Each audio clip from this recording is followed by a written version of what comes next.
It all started with songs of praise and worship. Members enjoyed the peaceful and spiritual rendition of some African gospel songs by the choir.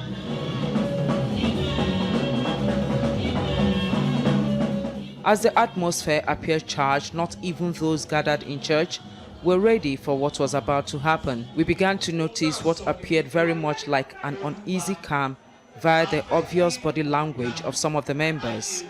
Like it's not common to see a member leave his seat and sit on a table on the altar. Then it was time for hell to be let loose as the pastor in charge walked in and sat quietly in his usual position. Then, like a grizzly bear out of a trap, pandemonium took over. The house of worship suddenly turned to a WWE ring. As unrestrained anger enveloped the house of God, the altar was desecrated, peace shoved out of the window, and anarchy reigned in the most unlikely place. As this continued, the street was taken over by a crowd keen to get a bird's eye view of the pandemonium.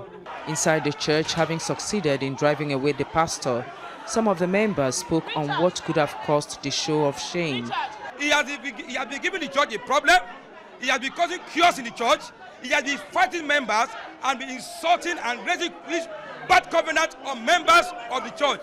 He raises funds in the church and keep the money in his purse without giving to the church authorities. What this man has done is to destabilize the church, to destroy this church. And I will not back that. The Bible says follow peace with all men and holiness. He came with a letter of level 7, step 1. And he now demanded for level 9, step 9. And we now tell him that it is not possible. Look at the letter given to you. If at all there is a mistake on the letter, go back to Ibadan and bring another letter. Along the line, we now decided to make peace reign. Baba, we will give you level 8, step 1. We now paid him 3 months' salary in May, February, March, April. We paid him salary. We paid that money in May. Still yet, he said that my money is not complete. That we have to pay him level 9. More accusation and counter-accusation. The man in the eye of the storm gave his version of what led to the fracas. I asked them that I want to see the account of the church, which they failed to render.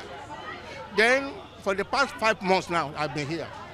I said, I want to see, okay, if I cannot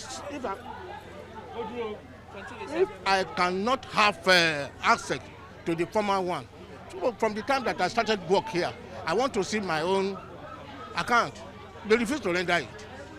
Then I told them that they should not spend any money without approval by me, which they refused.